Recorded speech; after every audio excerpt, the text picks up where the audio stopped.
All right, here we go. This is Greg Hague, Real Estate Maverick, as you well know, and we are going to do a little bit on luxury homes today. We're going to answer some questions. I'm going to give you an overview of what we are going to accomplish over the next 4 weeks. And if you have any questions, glad to answer them. Most of the time in this first session, there generally are few or no questions. So it many times just goes 10 or 15 minutes for me to do an intro. However, I stay on and answer as many questions as you want me to. I just know from experience that in the first session, a lot of times you guys just don't have questions yet because you're getting your arms around the videos. So the idea is this. I did this many years ago. I have been teaching this ever since then, and it just flat out works. And what it's about is the idea that there are two types of markets going on in the US right now. We have, we'll call it the non-luxury home, the bread and butter market, and then we have the luxury home market. In the bread and butter market, there is more demand than supply. That is, there are homes are selling quickly and there's good appreciation. In most parts of the country, in the, we'll call it upper end luxury home market, there is more supply than demand. Homes are sitting quite a bit longer on the market, and many of them are sitting way long on the market. And home sellers are, well, I won't say they're stressed, but they are really wanting to get their home sold. And so the good news is in the upper end, commissions are higher for two reasons. Number one, because prices are higher. And so if you're charging a percentage commission, which most everyone does, then the prices, of course, your commission is higher. But also they're higher because if you really go to home sellers with a solution, with something that really makes them want to hire you to market their home because you're doing something that they see might work when other agents are marketing homes and the homes aren't getting sold, what often happens is they don't even negotiate you on commission. So your commissions are higher for two reasons. Your commissions are higher because the prices are higher. Your commissions are higher because they do not negotiate you as hard, and they shouldn't, because there's more work involved, there's more strategy involved, there's more knowledge involved. You deserve to make a higher commission percentage-wise simply because you are more skilled and you have a solution to a big problem. Homeowners in the bread and butter market really don't have a big problem. If they price their homes fairly, they're generally going to sell. Homeowners in the upper price ranges, they do have a big problem, and you are going to be that problem solver.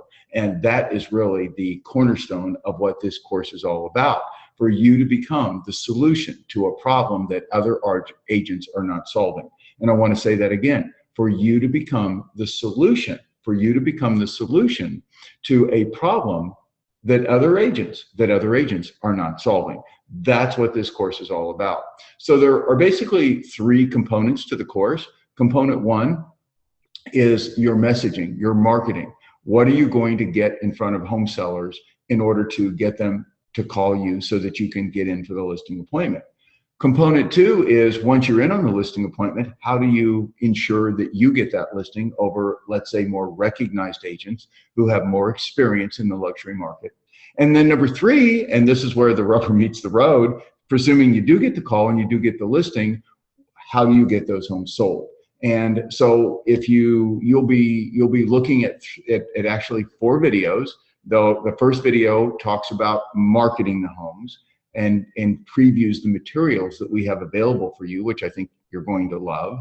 And number two video talks about, once you're in on the listing appointment, how to get the listing. The number 3 video talks to you about how to get the home sold. And the number 4 video talks to you about the whole summary. It just kind of sums it all up. And then there's a 5th video, which is a Q&A, and that's the Q&A that we ran in the, I think that's the one we're giving you, the one that we ran in the June session, the June 2017 session. And for those of you that are now in the next session, well, no, this would have been the May session. So the one before this one, in any case, that's the Q&A that we're using right now.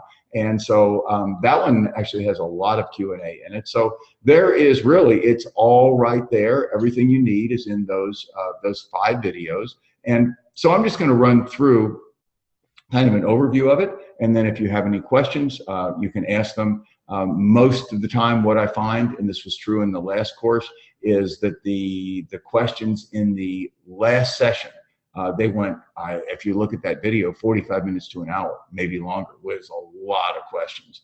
And so don't feel compelled to ask any questions today. If you want to, that's great. I'll answer them for as long as you like. But the overview is this. First of all, the message, the basic message. Now, I'm not going to go through everything that's in the videos because they're in the videos for you. But the basic message is that you have a different approach to listing and selling luxury homes. You're going to give that credibility with the fact that one of the foundational principles in that approach is a pre-marketing element where you pre-market homes before they're placed in MLS, where you build excitement, build anticipation, do what Apple does to get people standing in line, do what Apple does to get people to pay big prices, premium prices for their products.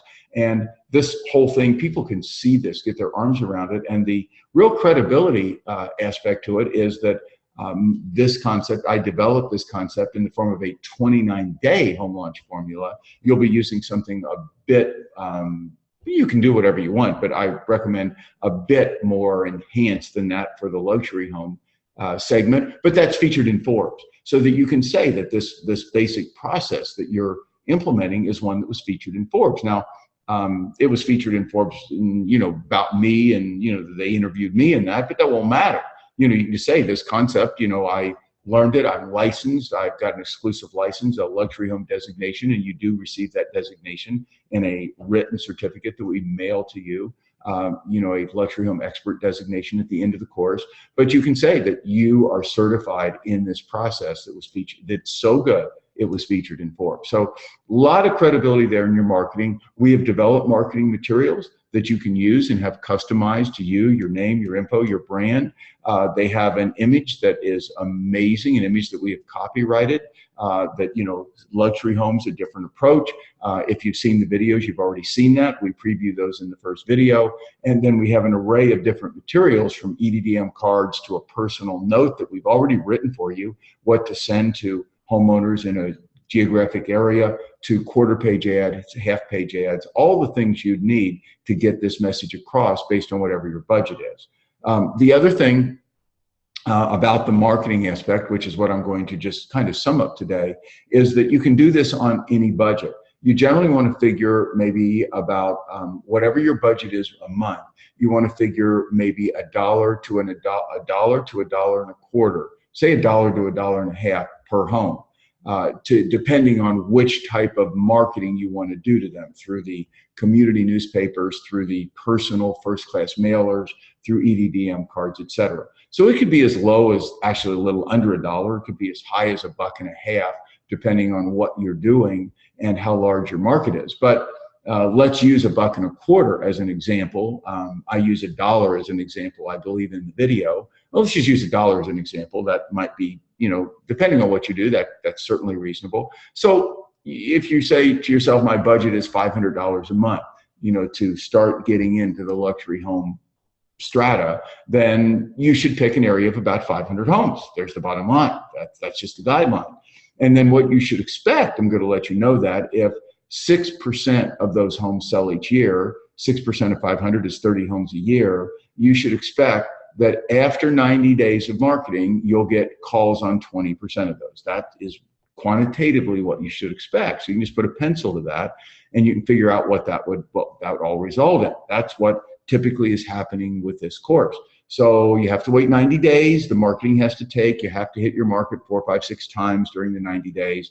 Your message has to set. Your brand has to get established. And I talk about that in the videos, how repetitiveness creates both memorability and credibility. It creates both memorability and credibility. And so you need to have some repetitiveness.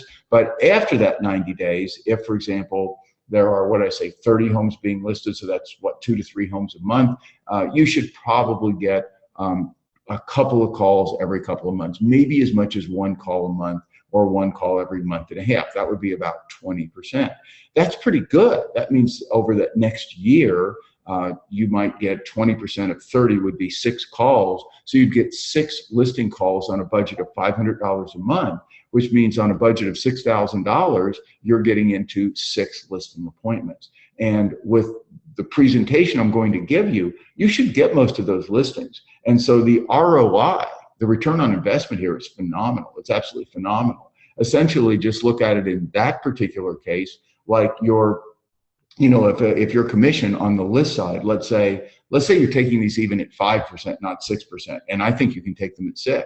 But let's say you just take them at 5% and you have a 2.5% list side commission and you co-broke at 2.5%, depending on whatever's normal in your market.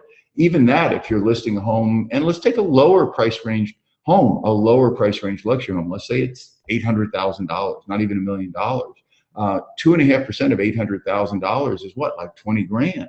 So you get in and get that listing. If it's $1,000 to even get the listing, another $500 to $1,000, which it shouldn't even be that to market it. You've got a 10 times, over a 10 times, 10 to 15 times ROI. So this is all ROI. This is what this is designed to do. That's what this whole course is about. It's about money in, money out, actually money out, money in, money out, money in. So your first step is, if you haven't done it, is to watch that video. You need to watch that first video. You need to really digest that, and that's number one. And understand what pick your demographic. That's your go-to. Your big go-to in that first video is to choose your demographic. Now, a lot of agents will ask, well, Greg, how do I do that? I mean, well, what are luxury homes? Generally, it depends on the market you're in. A luxury home in Beverly Hills, I mean, I guess they're all luxury homes in Beverly Hills, but in many areas, a luxury home, $1.5 million home, would be a crazy high priced home. And in other areas, $1 million home would be a relatively modestly priced home. So in areas, I would say in any area where the average price range is $1 million or more, those are all unique, special luxury homes. They're not subdivision homes generally in most areas. And consequently, this could apply to all those. However, you might be in an area where there are not a lot of $1 million homes, in which case I would just look at the top 25 to 40% of your market. So if you're in a market where only a small percentage of homes, maybe 25 or 30% at most, are selling $900,000, and there are many areas around the country where an $850,000 home is just like a total luxury home, then that's fine. And remember, the big thing here isn't whether the home is actually a luxury home. It's whether the sellers perceive their home to be a special, not subdivision luxury home. So I want to say that again. The big takeaway is it's not really whether it is, whether you think it is, it's whether they think it is. Because if they think it is, then this luxury home messaging, these luxury home marketing materials that we give you, they work like a charm. And if they don't think it is, then they don't work as well, because people are not perceiving their home as being anything special. So, and this is designed for that. So that's all you really want to do, is pick a demographic where you believe the home sellers view the homes they live in as being special, being unique, being a cut above the ordinary, not being subdivision homes, being luxury homes. And then I would pick contiguous. Contiguous is better than non-contiguous, although it's not essential for this. I would pick an area of contiguous homes, and I would base it on the budget you have. What is your budget? Now, some of the things I would look at in assessing where I marketed into, and again, based on your budget, is there a community newspaper that services a luxury home area you like, where perhaps the homeowners there receive it every week and they actually read it? If that's true, that's a powerful and inexpensive medium to get in front of homeowners every single week. And I highly recommend that. Many times church bulletins will do the same thing. There are churches that service areas, higher, we'll call it higher price demographic areas, demographic areas where the people who attend the church are higher income producers, live around where the church is, and they have a church bulletin. I have had several agents I've coached who have very effectively used church bulletins as advertising mediums to establish their brand in the luxury home area. And oh, by the way, in the non-luxury home area as well. So you want to look at that. Sometimes those kinds of, we'll call it medium, like community newspapers and church bulletins, are available. If they aren't, then there's mailers. And we have a first class mailer, which you are going to love. We have it all written. It's one where you will actually have the people's address handwritten on the envelope and send it to them. It's expensive by the time you get it out the door with postage and everything. I don't know what it runs, $1 something each. You do it once a month, not twice a month, but it is effective. It is incredibly effective, and you can do different messaging in that every single month. It's always you have a different approach to selling luxury homes, and you'll see the verbiage in it in the first video. Have a different approach to selling luxury homes, and it talks about how don't let your home get thrown on the market, you know, like a loaf of bread, like an ordinary home, like a subdivision home. That luxury homes deserve special attention. Luxury homes deserve pre-marketing, getting buyers excited, making buyers feel special, getting buyers in a higher price frame of mind. So that's the kind of messaging that we've created for you just as part of this course, which has got to be the best bargain in real estate training in the universe, because you not only get, let's say, the training, but you actually get the materials that you can just put your own brand on and go out and use, for gosh sake. I don't know that it gets any better than that in real estate training. And also this stuff just proven to work, absolutely works. I use it, it works. I've done it for 20 years, continue to do it. And we continue to generate huge business for the agents who work with me in my luxury home company here in Arizona. And it's all just through the exact messaging that we give you. So this isn't theory. This isn't just some guy who's saying, hey, I think I'm going to train you on something that sounds cool. This is stuff that is not only has worked, this is stuff that is working today. But you have to do it. You have to do it the way I teach it to you. It might work some other way, but I don't know that. I do know that the way I teach it to you, it works for sure. So I highly recommend you do it exactly as I teach you to do it. And remember, you can have your budget be whatever you want, because if your budget is only $200 a month, then pick maybe 150 to 200 homes. That's okay. And we'll just hit them with first class mailers, which is about the only way you can really do it when you're picking a very small demographic. So that's pretty much a sum up of what that first video is about. The second one, but I do want you to watch that, see the materials.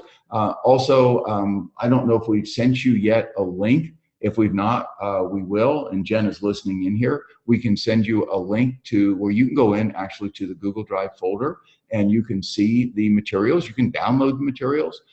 We don't want you to start getting them branded to yourself till you've gone through the course, but you can download them, you can look at them, you can have them printed, you can do what you want. We've had agents who have jumped the gun and start putting these things out, and I'm not your boss. I mean, I do own the trademark and copyrights on all this stuff, but I'm pretty mellow guy. Actually, I'm not a mellow guy at all when it comes to, having, like intensity in business, but I'm a very mellow guy with respect to the agents I train, because you all become friends. All the agents I train just become friends, and that's what I want. And so bottom line is, if you want to jump the gun and play with them a little bit, well, just go ahead. But my recommendation is you don't. So in any case, that's kind of just a quick sum up of what the course is all about, what the three components are, what the videos are, what that first video is about. Your number one go-to would be to learn to pick your demographic, get your demographic dialed in, get your marketing medium. How am I going to market? What am I going to market? How am I going to get the message out? To get that all set and ready to go, to get that list put together, because the first thing we want you to do once you've got that done is then get them whatever marketing materials are appropriate to your demographic and to your budget. We want you to start getting those out, because they need to get out. You might get a call right away, but odds are you won't. Odds are you're going to have to build your brain for a while, and consequently we want to get that going for you so that a few months from now you're going to end up with calls coming in. So that's more or less, actually more. That's exactly what we're doing in the course. And generally there aren't a lot of questions at this point, because you have that video. But if there are any questions, I'm just going to keep the tape rolling here. I will put my glasses on and answer them. So let me take a peek here. Well, I can see we've got a full turnout here. Okay, welcome all you guys. And you see the little Q&A thing down at the bottom. If you have any questions, now is the time. And if you don't, then let me tell you how you can ask questions. Jen is going to connect you on Boxer. It's a little Boxer app going to connect you on Boxer with me and with Brian and maybe with her. That'll be up to her. And during the course of this course, you can ask audio questions to us. You'll be in what we call a little Boxer group. If you want to, you just need to email Jen and ask Jen to put you in the Boxer group. So you're going to be in one of these Boxer groups, and that allows you to ask a question by audio just with your smartphone, and we listen to it, and one of us tries to get back to you. If you ask the question early in the day, we get back to you generally the same day, and if you ask the question late in the day, it might be the next day, but we can answer your questions kind of on the flow every day that way as well. So you don't necessarily, if you have a big question, you can email Jen and just ask, just Jen at Real Estate Mavericks. You can email Jen and just ask the question. If she doesn't know it, then she circles back to me. And you can also use Boxer. So see if we have any questions here. Okay, so Steve, I'm sorry, Jen. Oh yeah, so Steve has, so you click the Q&A at the top. I see it at the bottom. Is it the top of everybody else's screen? Is that what that is? So so Steve has a question. I'll flop it up live here. How important is having your own brand having more potential sales? How important is having your own brand to have more potential sales? Well, if I understand the question, let me answer it this way. I believe having your own brand is not important, that it's not important, it's essential. It's more than essential. It's critical, not just to you having more sales, but to your survival in real estate. And let me tell you why. Because most of you probably know that I'm heading up the Stop Zillow movement nationwide. If you don't know that, then you should. It's been all over Inman News, all this. It is consumed. I'm working 14 hours a day. I've spoken with some of the top company owners and company trainers around the country. All of them are behind this movement. And it's because Zillow is trying to become the Amazon of real estate. And Zillow is trying to control buyer and seller acquisition, and then you will be their product. They want to be the Amazon of real estate with you being their product, so that only agents who pay for leads, the pay-to-play agents with Zillow, will be the ones, if Zillow has its way, that end up with any business at all. They want to make Zillow the first stop shop for buyers, which it already is, and now they're trying to do it with sellers with their new instant offers program. And so you can read about that at stopzillow.com. If you haven't signed the petition, sign the petition. We've gotten over 26,000 signatures as of this morning, over 26,000 signatures in 3 weeks. And some of the major powers in real estate are behind that. It's actually, Steve, that has turned into a referendum. It's gone from just Stop Zillow instant offers into a referendum to build our own realtor-owned, realtor-managed MLS. And I actually spent hours yesterday with potential investors to get that done. So that comes back to your question. It is critical to build your brand, because you don't want to live in a world where some other brand like a Zillow or these lead generation websites, that you're relying on them. If you rely on them and you don't have your own brand, your own reputation, people coming to you, you have no future. Well, let's put it this way, your future is reliant on someone else. You want to control your future, and controlling your future, Steve, means controlling your brand, building your brand. I have never been beholden to a company like Zillow. My brand in the luxury home market out here, Zillow is an irrelevancy. It's an irrelevancy compared to my brand in the luxury home market right here in Arizona. I've been building that brand now for, gosh, I don't know, 10, 15 years. And I am known by, there's 12,000 people in the community, about a little over 5,000 homes. And I'm known by every single one. I don't get every single listing, but I'm known by every single one, and I'm respected by every single one. And that's a lot of brand building, but within 2 years, I was dominating that market after I started this because of the strategies I teach you. I'm not, and never will be, reliant on a Zillow or any other company for business. I will never pay them for business. I never have, and I never will. I will spend my money building my brand. I will not give Zillow or any other company my money to build their brand so they can own me. So I hope that answers your question, Steve. So done. Okay, next. Francisco, Greg, how long has training been offered? How common is your approach? This training I've been doing for over 10 years. In the early years, I was not doing it. I was not taking money from agents to train them. I was training agents who were with my company so that I was earning maybe instead of earning a few $100s, I was earning maybe $100,000 a year from the agents I trained because they were all in my company. So only recently have I started training it widespread because my training company has gotten so large and I've had so many requests, and I figure what the heck, most of the agents I train are not competing with my agents here in this market. So how long have I been doing it? For over 10 years. And I think if you ask any of the agents, any single one who I've trained, I spoke with one this morning, Chris Perez. Chris is an agent right here in Arizona. I think they would, I started training Chris. He worked with me 10 years ago. He's a rock star out here now. You could just go down the list. I'm not going to toot my own horn, but I think you could go down the list of every single agent I've trained, and they would all tell you, oh my gosh, I have made a multi-$100,000 difference to them. And that was my job. That's what I was supposed to do. Okay, so there's the answer to that. And Steve, what's the key elements of a good brand, any brands to avoid? Well, if you're talking, let me answer that live. If you're talking real estate firms, I don't think it matters. So I wouldn't worry about that if you mean like real estate brand firms. I think that, I don't think home sellers really list with real estate firms. I don't think any of the real estate firms have a predominant brand that's any better or any worse. Most of them are well thought of, and you know, the big national companies as well as strong local brokers. So if that's what you're referring to, I don't think it matters a lot. I think the brand is a matter of your brand. Now, what are the key elements? Okay, that's a good question. So to determine whether you have an effective brand, you would want to use what I call the RIBS formula. That's R-I-B-S, RIBS. And what that stands for is relevant, inevitable, believable, and simple. So I'm going to say that again. You might jot this down.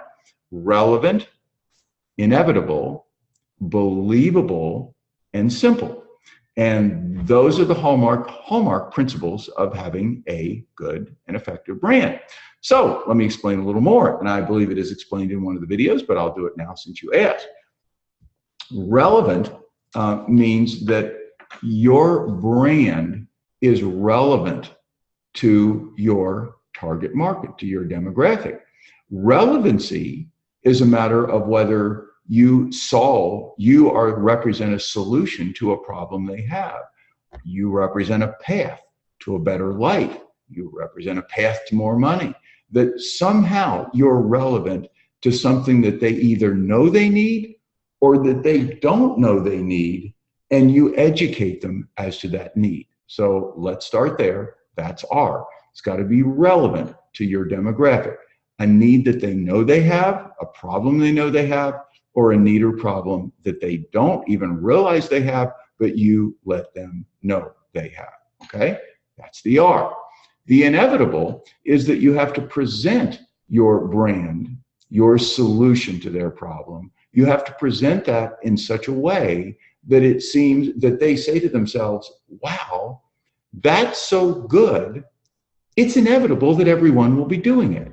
That is really important, that you portray it in such a powerful way. And I do this all the time, that they look at it, that people look at it and they say, wow, that's a good idea. Why isn't everyone doing that? That's the inevitability test. The third test is the believability test. Now, the believability test is that they believe it. So you can meet the believability test in a number of ways. Using, like, as featured in Forbes, that adds credibility, that's believability. Having clients testimonials who say, wow, this really worked, that's social proof, that's believability. You can also meet the believability test through what I call logical transparency. Logical transparency. Logical transparency is that just by virtue of what you say, a person can transparently see that it's logical, that it's believable, that, yeah, that makes total sense. So you can meet the believability test that way as well. So you can see there are a number of ways you can meet the believability test, but you need to meet the believability test. So it needs to be relevant, needs to be perceived as being so good it's inevitable that everyone will be doing it, needs to be believable. And then the last one, well, that's pretty self-evident, axiomatic, and that is it needs to be simple. Like an 8-year-old needs to be able to understand it. If you explain whatever your business model is, whatever it is your brand is built around your business model. If you explained it, that a 8-year-old would say, yeah, I get that. That makes total sense. And that's the simplicity test. And for example, if I were explaining to an 8-year-old the idea of marketing homes and just the general concept, I'd say, well, John, let's use a more fun name. So I'd use Logan. Logan is my grandson. So I'd say, and Logan is 6, by the way. He's not 8, but I'll bet he would get this. So I would say to Logan, Logan, let's say we have 2 homes and we want to sell those homes. You certainly know what like selling a home's all about, right, Logan? He would say, sure, Greg. And I would say, okay, so we have home number 1, and let's say we take it and we put a sign on it. You've seen signs in the yards of homes, right, Logan? And he would say, yeah, of course, Greg. And we do some ads on it. And that would be one way that we could market and sell the home. Make sense? And then we show it and hopefully somebody likes it and buys it. And of course, Logan, by the way, Logan and his parents, actually he's Jason, his dad is my nephew, but Jason's like a son to me. So Logan is my grandson. So we'll just call Jason my nephew's son. They just bought a new home. So he's well aware, just like a few months ago. And it was actually my wife helped him find and buy the home. Roseanne, who's been working with me since she was 18 years old. So, and she's way better than me. I just could never get her to do the training. You want really rock star training? We'll get Roseanne on the video. So the bottom line is that I would say that to Logan. And then I would say, now, Logan, let's look at it a different way. Let's take another home and let's not just put a sign up right away. And let's not just start running normal ads right away, but let's start getting people excited. Let's tell buyers that there's a home that in a week they're going to be able to see it, and telling them that it's special and it's this, and we're going to give them a private chance to be the first to see it, and that very few other people know about it, and that on next Saturday they can be among the very first to see it. And so I would say, Logan, which of those 2 situations do you think would be more likely to get that home sold at a higher price? And I think he would understand that. And I think Logan would probably say, in fact, he was over last night. We had our family dinner, so it's a shame. Normally we do it on Thursday nights, and this is a Thursday. If Logan were coming over tonight, I would definitely do this because I've not thought of doing this with him. But my bet is he would say, oh, well, that right there. So those, Steve, I hope that answers your question. Those are the key elements of a good brand. It's the RIBS formula: relevant, inevitable, believable, and simple. And simple is being able to explain to Logan the general concept, what your brand is all about. Do understand that a brand is more than just people knowing your name, seeing your photo. This is what realtors tend to think. They tend to think that a brand is about people that they've seen your name around, they've seen your signs around, that's a brand. Well, that is a brand for sure, but that's a weak brand. That's a brand that can be easily beaten. Fortunately, for a lot of these realtors who have built those brands simply by being around, selling a lot of homes, their name is well known. Fortunately, there have not been disruptive realtors who have come into the market with brands that displace them. I did it here. I displaced many years ago a whole raft of very established agents in the luxury market, and I did it in 2 years. I mean, I took a 43% market share in 2 years, displacing agents who had been doing this here for 10 or 15 years.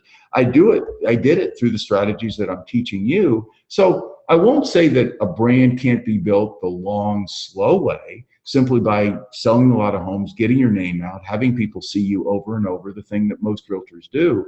I would simply say that there is a faster path to success, and that is by having a brand, Steve, that represents a business model, having a brand that represents a business model, not just a name and not just a face. Okay, I hope that helps you there. And we have Francisco back. Thanks so much. I might be getting ahead of you. Can you discuss the activities we'll be doing during the pre-marketing phase? Well, I'll discuss them briefly. That is getting a bit ahead, but I don't mind answering that. So let me bring that up for just briefly. And the activities in the pre-marketing phase are laid out in that second video. There also can be made available to you through, if you want to look at it, we don't mind giving that to you. Our 29-day course, however, you have to wait, watch the second video and listen to me next Thursday. And then if you want that as well, that was designed for bread and butter homes. That was not, but it's all the basics. I talk about that as applied to the luxury home area. So let me just mention a couple of the things you'll be doing. One of them is building what we call your VIP inner circle of agents. You can start doing that now. These are simply, you're going to build your own MLS. You're going to build, the idea of pre-marketing homes isn't to pocket list them. It isn't to try to sell them yourself to an unrepresented buyer. If you do, that's great. It's totally fine. But the idea is to get them sold. And with luxury homes in particular, most of the time they're going to sell co-broke because those buyers are working with other agents, which is totally fine. So one of the strategies that I teach you is how to build agents who have asked you to be the first to know when you list a property. They want to be the first person to know when you list a property. And we call it our VIP inner circle of agents. And what agent wouldn't? I mean, who's not going to not want to know that, for gosh sake? So you build this VIP inner circle, and basically you just say to them, when I list new homes in this community, would you like me to let you be the first to know before a sign goes up, before it goes to MLS, in case you have an interested buyer? And then you just put them on your text or your email list, et cetera. And I go through that whole process, how you do that. But that's one pre-marketing technique. Another is what I call the VIP inner circle of buyers. So I teach you, Francisco, how to build a circle of buyers who are sometimes not working with agents, sometimes they are, it doesn't matter, and to let them get them on a list where you promise you won't ever bother them unless you have like the perfect home. You list a home that meets all their parameters, and maybe they haven't bought yet, and you let them be among the first to see it. So that's the VIP inner circle of buyers. These are powerful. I can't tell you the number of homes that my team has sold by over the years, me developing this out, and now the following we have of VIP agents, what we call our VIP inner circle of agents and our VIP inner circle of buyers. Another one would be something a little different is the neighborhood event. That's a pretty common thing, but we do our neighborhood events and launching homes onto the market in a spectacular way. And neighbors are generally very curious about the homes that are coming on the market in their area. They love the opportunity to take a look at these homes first. And it also is a target-rich environment for you to meet people in the community and maybe get in a position to list their homes because you would talk to them about your unique marketing strategy. So Francisco, those are three of many elements that we teach you in our pre-marketing. Hope that helps. Okay, here's one. I keep reading about, let me make this live. I keep reading about baby boomers stuck finding an audience for their mansions. Absolutely true. What do you think the best way to position for buyers that are younger and want smaller and more greenbelt homes? Actually, it's interesting. That is a really good question. Anonymous viewer, whomever anonymous viewer is there, we need to get a name on you. And but that is a really interesting question because that is what's caused kind of a drag in the luxury home market is that so many, I know when my sons now are in their 30s and my nephew Jason's in his 30s. I have 3 sons in their 30s and Jason in his 30s, so 4 sons in their 30s. And they're very successful and they could afford much more expensive homes than they live in. But they just choose not to. It's not a big priority. I remember when I was in my 30s, actually when I was in my 20s, my 2 big priorities was a big home and a Porsche. It's just cut to it. I wanted a Porsche, black Porsche Targa, and I wanted a big fancy home. So things have changed. That's okay.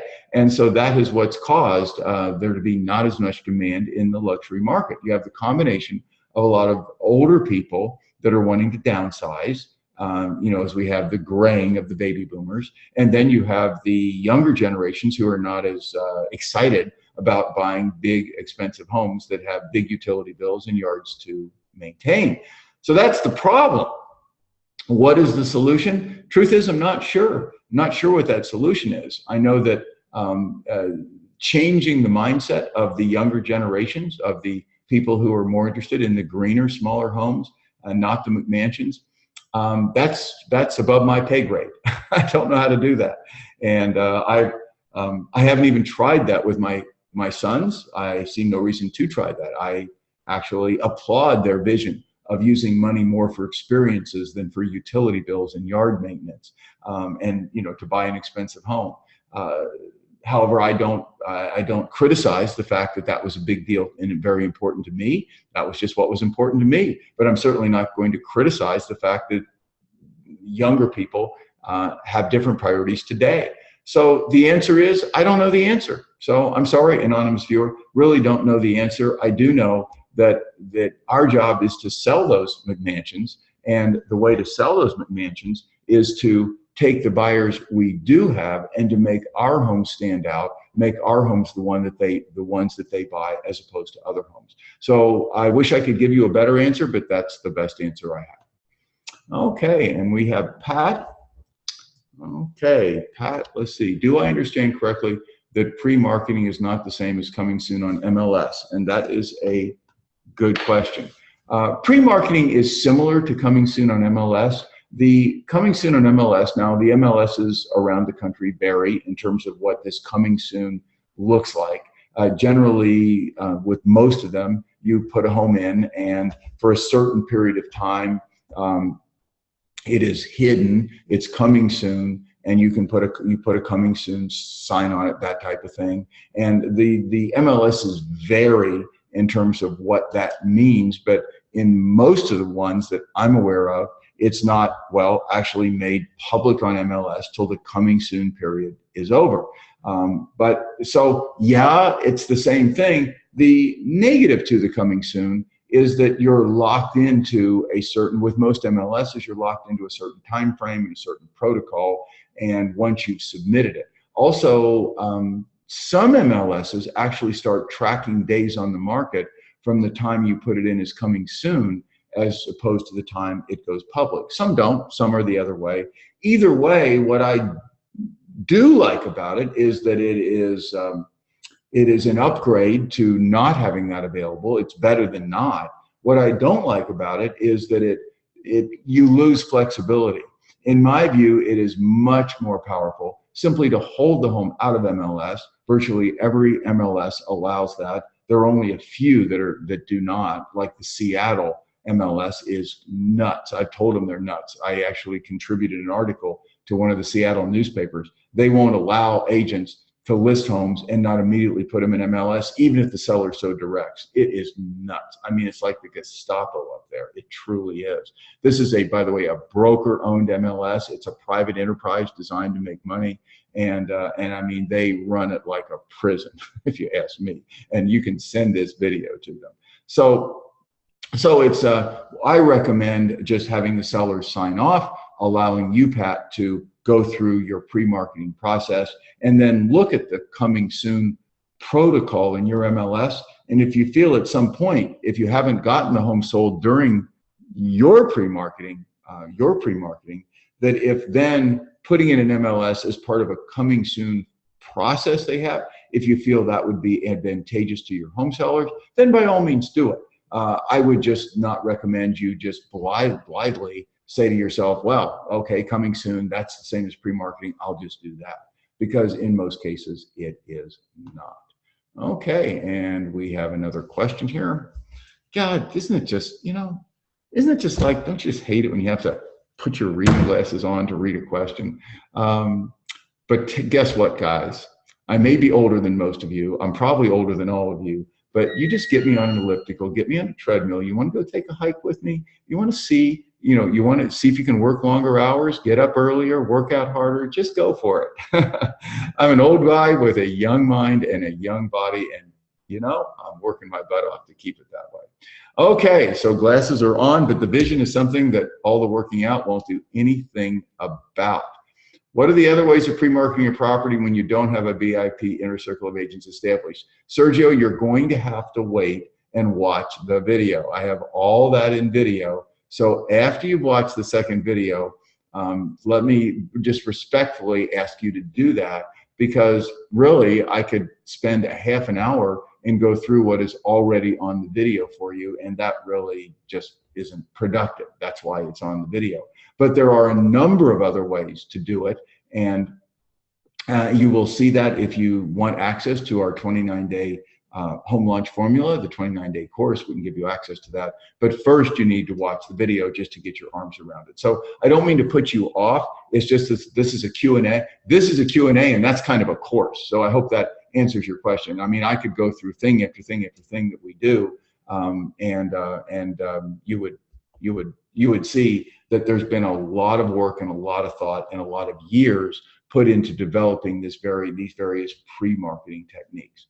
So there we go. So I hope I'm not making you mad there by asking you to watch the video first, but it's just right there. And then I want to answer any questions you have. I'll stay on for 3 hours answering questions about pre-marketing, because pre-marketing is the foundational strategy, in my view, the foundational strategy behind effectively launching upper priced homes. I think any home, but definitely luxury homes on the market. Okay, so there we go. Looks like 47 minutes. So running right on the button here at 45 minutes. And that seems to have exhausted everybody's brain cells. No more questions, which means I either did a great job or I did a lousy job. I'm really not sure. Hopefully I did at least a serviceable job of answering your questions. So, Francisco, thank you. Okay, thanks so much. And truly, just watch that second video. We'll get that right out to you if we haven't already, and there's a lot of good stuff there. But watch the first video first. Please don't get the cart before the horse here, to use a cliche. I want to get your phone ringing. I want to get you indoors. I want to get you listings. That is the first goal. Stay focused on that. Don't be a learner for the sake of learning. And I love learning, but I want this to be ROI for you. I want this to be productive. And I just really recommend that the first thing you focus on, the very first thing you focus on, is making the phone ring, getting your marketing going, building your brand. We're going to work on the listing presentation, getting those listings. And clearly at the same time, you'd be learning these pre-marketing techniques. Why? Because you can probably use them with the homes you already have listed, whether they're luxury homes or not. And I get that. But I want to get you going in the marketing so that you end up so that the phone starts ringing and you're going to be really, really happy campers. Okay, you guys, well, thank you for tuning in today. We have a full house, I can see here, and I really, really love doing it. This is my total favorite thing. I would ask you before you go, please go in if you have not, and don't just sign the Stop Zillow petition. I would please share it. This is something everybody in your world should be signing and supporting. It says on the website now that it's just about instant offers. It's about so much more than that. This is about building our own realtor-owned, realtor-managed MLS. We're going to do this. Remember the hockey team, U.S. hockey team. I mean, we can make a miracle. We can make a miracle. Are you ready for a miracle? We can make this happen. We have the support of major company owners. We have the support of major real estate trainers. We have the support of major money. Why? Because we still have the listings. So this is something that's so good for you. If you want to read about why this is so good for your homeowners, not just you, you can go to my LinkedIn post on the dark side of Zillow. Take a look at that. But the main thing is we need to drive petition signatures. I mean, it's votes. It's simply votes. Now it's just, even though it says it's a petition to NAR, this is really votes in favor of taking our business back. And so please spend a few minutes every day. Everybody you know, your spouse, your adult children, your friends, have them go in and sign the petition. It's organic. It's organic. There's nothing I can do. If you don't support it, if you don't build this, we will not be able to build this MLS. And I promise you, I kid you not, I promise you, Amazon, Zillow will own you, because they want to become the Amazon of real estate with you as their product. So if you're not paying, you're not going to play. You're not going to get seller leads. You're not going to get buyer leads. And the brand I'm teaching you to build and the RIBS formula that I taught you to implement, that will become a great big irrelevancy. StopZillow.com. Go there now. What am I getting out of it? I'm spending money. I'm spending gazillions of hours of time, and I'm doing it for one reason and one reason only. There's no business model for me here. This is simply about doing what I know is going to be right for the future of real estate, for you, for the agents I coach, the agents that are in my real estate firms, and for my 34-year-old son, Casey, who's in real estate, and he is loving it. He was practiced law for a while. He got out of that as I'm an attorney and decided he wanted to have the life that I had in real estate. He's working his buns off. He's doing a great job. I'm so proud of him. And I don't want him working for Zillow. I do not want Casey to have to report to a queue and work for Zillow. And I'll tell you, do not think that's not what they have in mind, because it is. Okay, you guys, this is Greg Hague, the Real Estate Maverick. I'll end this the way I always do, and that is I salute the Maverick in you.